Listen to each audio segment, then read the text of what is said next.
Fear or love? What's driving your marriage? Hi, I'm Leslie Dories, your marriage coach and creator of the Hero Husband Project and owner of Foundations Coaching. Now, you may have heard that love conquers all. And in reality, that's true, but not in the way most people think. So, if you already know that fear has taken hold in your marriage and you don't want to have time to listen to the rest of this, then please go ahead and send me an email or send me a direct message to set up your free discovery session on how to let love come back in. But otherwise, then stay tuned because this idea we you get married, most of us, I did, because we fell in love with our partners. And that love actually still stays in existence. But here's the thing about love. When you love somebody, you open the door to being hurt by them. And most of the time, our partners do not hurt us on purpose. You don't hurt your partner on purpose. But if we're not clear about what to do with that hurt, then this is where you're going to run into a problem because fear is actually the most powerful emotion on the planet. It is what keeps you alive, and it's what keeps us out of serious danger. And the thing is, your body doesn't know the difference between the fear of being hit by a car or chased by a lion and the fear that comes from having a hard conversation with your spouse. Your body is going to react exactly the same way. And the truth of the matter is, love can override fear, but it's not easy. It's just not enough to say, I love somebody.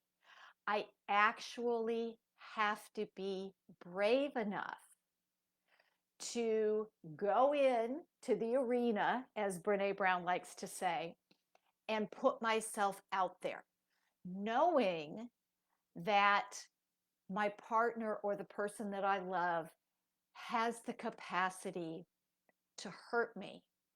And I'm going to find courage and step into that anyway. And I was talking to a business coach named Tad Stevens, and he's the one who basically got me on this idea of we are always either acting out of fear or acting out of love. And when it comes to being really open and vulnerable with the person that you promise to love, honor, and cherish, that's where fear creeps in. And a way to identify whether fear is running your relationship is to actually stop and think about, why are you doing what you're doing? I have a lot of my clients, especially a lot of the men that I work with, they don't know what to do. They're afraid of their partner's emotions. Now, they might not put it that way. They might just say, it ticks me off, she's just hysterical or too emotional. But what that actually means is, I don't know what to do with this. And because I don't know what to do with this, I am going to try to stay away from all the situations where this comes up. And guess what? That means that you are acting out of fear. And we all do this. It's not because fear is that powerful. And love can conquer it. In fact, love is the only thing really that can conquer it, whether it's love of yourself. I'm going to go ahead and do this thing that scares me because I love myself enough to do this, or love for another person, right? The proverbial stepping in front of a bullet or stepping front of a car to protect somebody else, right? It happens, but it's not easy. And yes, you do love your partner. The question is, how much? Do you love them enough to be completely honest with them? Honest about your feelings, honest about the way something that they're doing leaves you feeling. Um, because your partner has a perspective, right? That's not a problem. They have their own, they've experienced the world, they've come to their own conclusions, they have their own way of doing things. That's perfectly fine.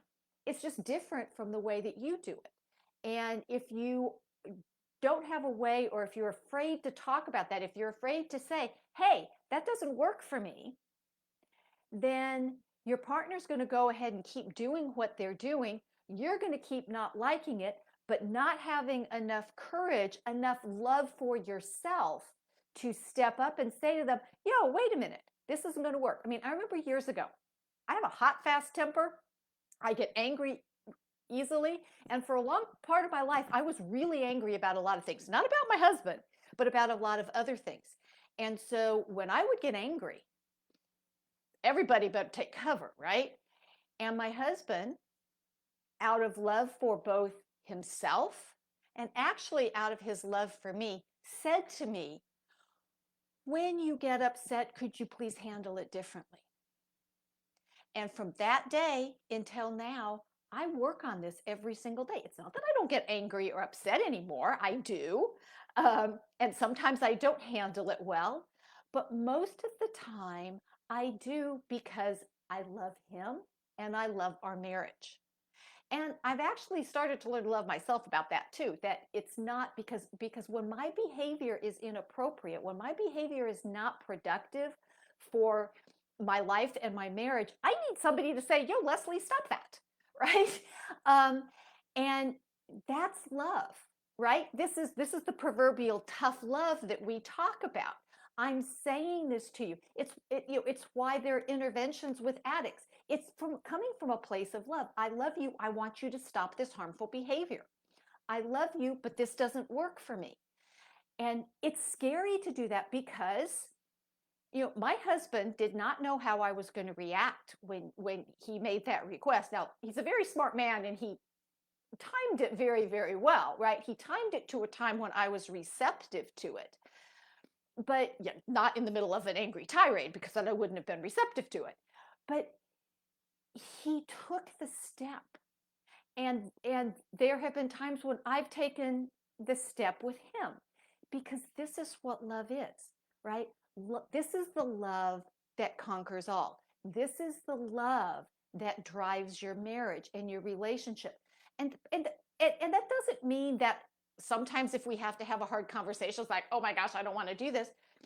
But we do it anyway because our marriage matters. Your marriage matters. It can't be being driven by fear, or it's not going to survive, because or it might survive, it certainly isn't going to thrive, because what happens is fear puts distance between you and your partner. When you are afraid, you aren't going to be honest. You are going to hedge. You're going to maybe agree to things you don't agree to, just to keep the peace, right? That's the appeasement that doesn't work. And the only way is to confront what you're afraid of. Because again, like most things, what we're afraid of actually never happens. Or there's ways to make it less likely that we're going to get the reaction that we don't want. But you have to learn those skills.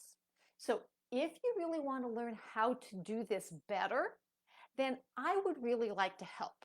So I'm offering for you to get in touch with me and take advantage of a discovery session so you can figure out whether or not you're acting from fear and how to turn that into love. So you can send me an email at Leslie, Lesli, at foundationscoachingnc.com, FOUNDATIONS, coaching, N as in Nancy, C as in Charlie.com. Or you can just send me a direct message. But the thing is, you don't want your relationship, you don't want your marriage to be coming from a place of fear, right? Because that's a